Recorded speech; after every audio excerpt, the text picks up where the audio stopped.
Salut tout le monde, on se retrouve pour une nouvelle vidéo. Donc aujourd'hui, il y a du nouveau du côté de chez Creality avec une Ender 3 V2, mais on va regarder ça tout de suite dans le reste de la vidéo.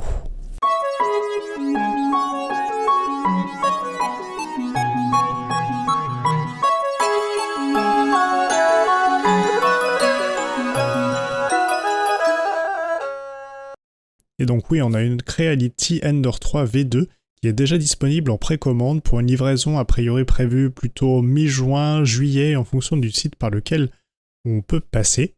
Donc déjà, on a un prix de référence qui est à 289 $, 269 en précommande. Donc le temps de l'opération, je pense que ça va durer quasiment jusqu'en juin au moins. Donc on va prendre un par un les différents points qui sont annoncés pour notre Ender 3 V2.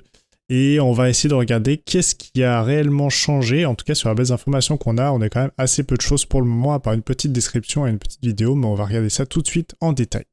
Donc déjà, on voit qu'au niveau de l'apparence, ça a quand même changé un petit peu. On retrouve toujours l'écran sur le côté, mais ce n'est plus le même écran. Je dirais même qu'il n'a plus rien à voir. On a une structure qui reste globalement la même pour tout ce qui est impression. On a notre extrudeur qui est toujours donc derrière. On a toujours notre tube PTFE qui va alimenter notre hot end qui est maintenant dans un boîtier un petit peu différent. Donc peut-être qu'ils ont joué un peu sur le refroidissement pour gagner sur le niveau sonore, je ne sais pas. Ils ont mis une petite roue par défaut pour pouvoir envoyer du fil. Ils ont mis un petit tiroir pour pouvoir ranger nos trucs. Et on a donc une alimentation qui était accrochée sur le côté qui a totalement disparu. Deux systèmes pour pouvoir tendre nos courroies qui sont maintenant de base. Donc ils nous parlent d'une apparence classique, d'une imprimante en métal, une structure métallique. Donc c'est déjà globalement ce qu'on a sur la Ender 3 actuelle. On voit qu'on a toujours notre sensor sur l'axe Z. Donc globalement, on n'a pas d'évolution particulière là-dessus, on n'a pas de BL Touch, en tout cas c'est pas annoncé actuellement. Donc on retrouve, je pense, un axe en 40 par 40 mm, donc qui reprend celui qu'on a sur la Ender 3 Pro actuellement. On peut voir qu'on a toujours notre petit slot pour la carte SD a priori et notre port USB toujours au même endroit, donc la carte mère manifestement n'a pas changé de place. Donc maintenant il nous parle de V-Guide Ride, donc avec le système avec les trois roues pour que ça ne bouge pas. Donc globalement c'est un système qu'on a déjà sur l'Ender 3, donc là il n'y a pas d'évolution. On a une plaque Carbo Random Glass, donc on a une plaque en verre, donc qui nous permet d'avoir quelque chose de propre déjà de base, mais ça c'est quelque chose que vous pouvez également acheter sur même les versions Ender 3 classiques, maintenant on peut les acheter directement avec. On a un système qu'ils appellent self-développé, donc développé eux-mêmes pour le silence de leur carte mère.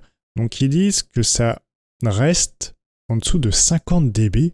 Mais 50 dB, ça me paraît quand même pas mal par rapport au test que j'ai fait. Je sais pas à quelle distance ils se mettent de l'imprimante pour pouvoir mesurer ça.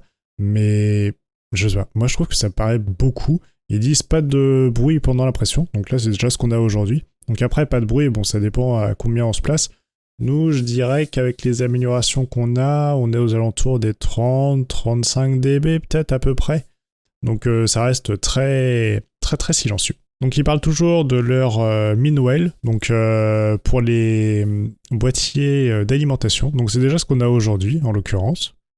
Ensuite, ils nous parlent d'un sensor pour reprendre notre impression en cours de route. Donc si jamais on a perdu le courant ou si a priori le filament a cassé. Donc il y a peut-être un détecteur de fin de filament, mais ils en parlent pas vraiment beaucoup, donc je sais pas. Surtout que le détecteur de filament, on va regarder sur les vidéos, mais je n'en vois pas, donc je pense pas qu'il y en ait.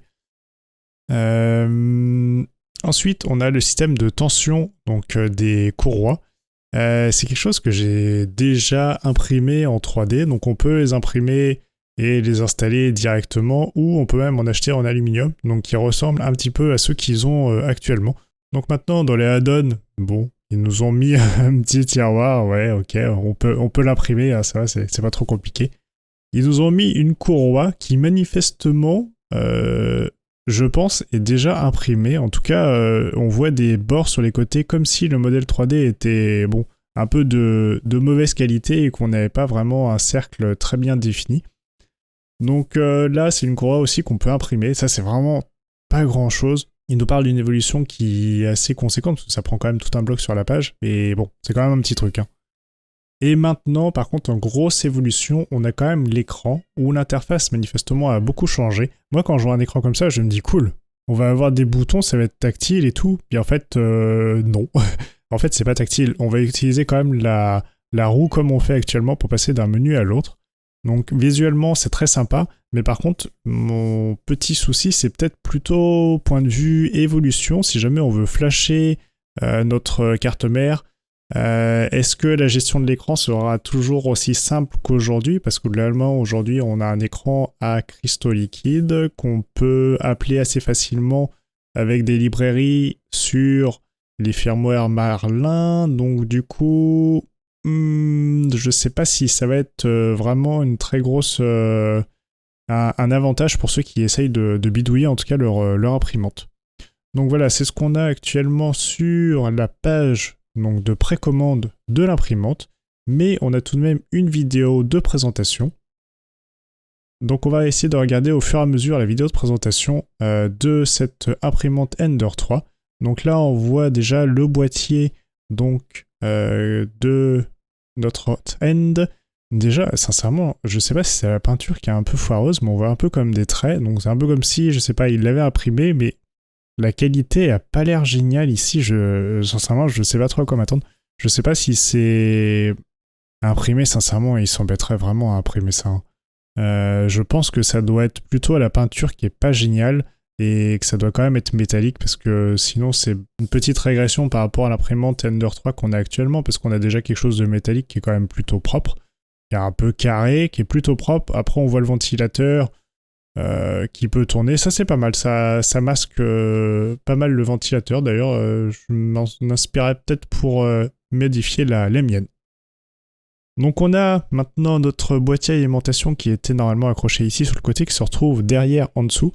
Donc on voit qu'on a un boîtier Mi-Noël, donc on a le petit bouton pour passer du 110 à 220, 230 et on a en fait le connecteur du câble d'alimentation qui se trouve sur le côté plutôt que de se retrouver donc côté grande face.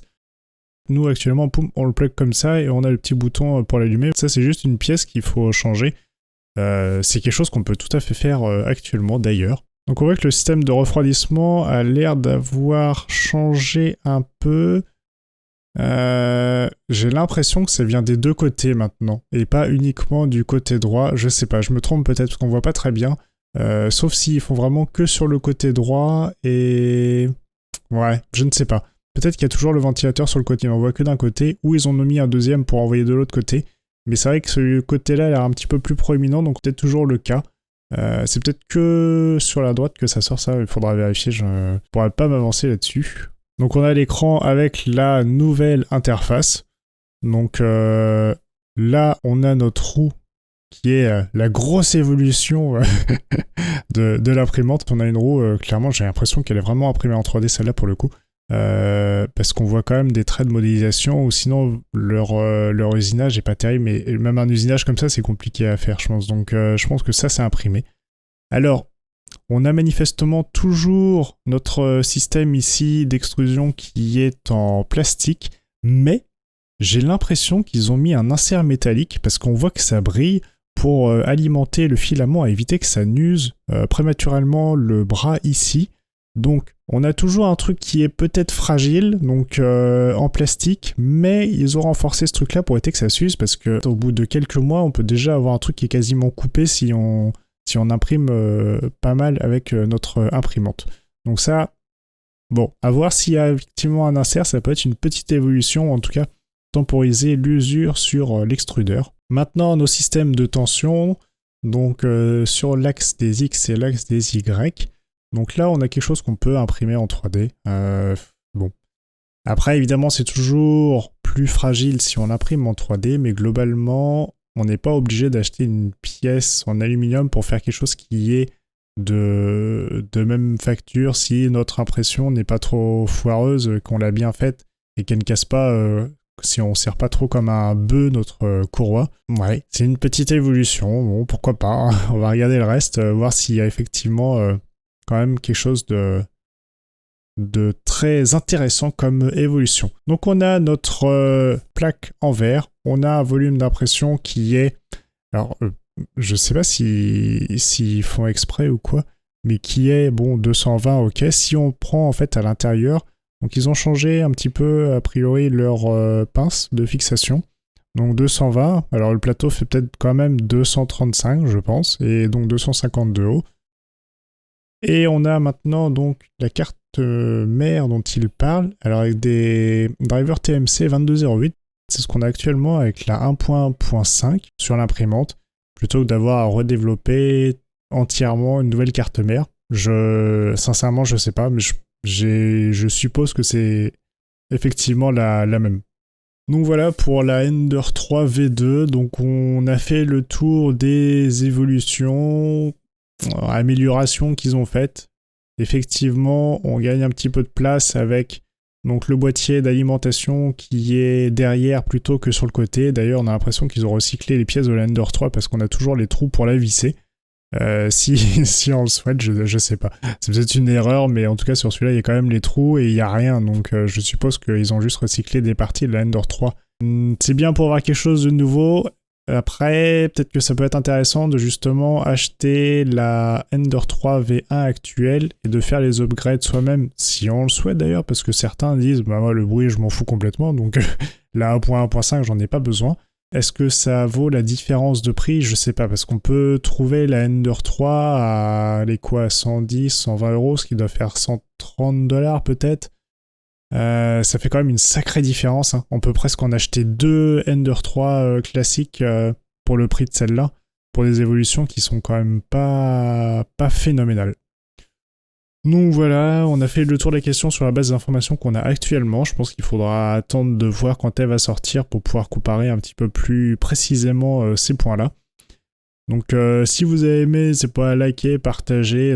Donc sur ce, je vous laisse et je vous dis à très bientôt dans une prochaine vidéo. Salut!